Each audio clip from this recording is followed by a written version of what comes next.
सर्वप्रथमे आम आराध्या देवता महाप्रभु श्री अलारनाथ चरण कमल रे कोटि कोटि नमन अर्पण करी आज अणसर कार्यक्रम को आपण समस्त महाप्रभु अलारनाथ भक्त मानू स्वागत जनाऊँगी।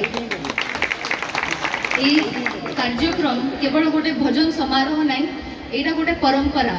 मो स्वर्गत पिता आपण समस्त प्रिय लुलु भाई को ये कार्यक्रम थिला देहांत पर परंपरा बजाय रखिपारी आम से बहुत गर्वर विषय।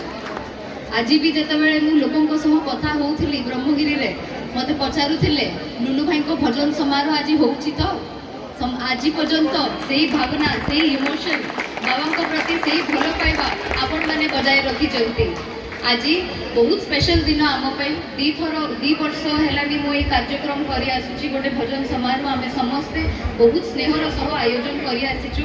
किंतु आज तृतीय थर तृतीय वर्ष मुझे मान सामने ठिया होती आपण झील को यथेष्ट आशीर्वाद देइचंती। आपण समस्त को अंतरु धन्यवाद जणाइबा चाहिए। आपण मान ऋण मुझे सुझी पारिबी नहीं, किंतु आज महाप्रभु श्री अलारनाथ को पीठरे कहूँ ए वर्ष निर्वाचन टिके विलंबर होता काम करने एपर्यंत सुजोग मिल पारि नहीं। आम दुई जन जाक नवनिर्वाचित अच्छु। आर वर्ष को जो आम कार्यक्रम करवा यही पीठर केते उन्नति हम से आपण मैंने निजे ही कह। बहुत स्वप्न बहुत आशा आकांक्षा सबू अच्छी ब्रह्मगिरी पाई आम गाँ आम माटी पाई से सबू स्वप्न साकार करने आपण मैंने सुजोग देइचंती।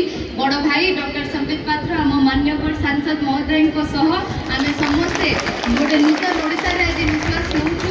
आपणकर प्रति वोट्र ये भल पाइबार निश्चित भाव में आम मान रखू एतिकी कहवाक चाहूँगी। पुणी थे शेष में आप समस्त को अंतरु कृतज्ञता ज्ञापन करने चाहूँगी। बहुत बहुत धन्यवाद। जय जगन्नाथ, जय अलारनाथ।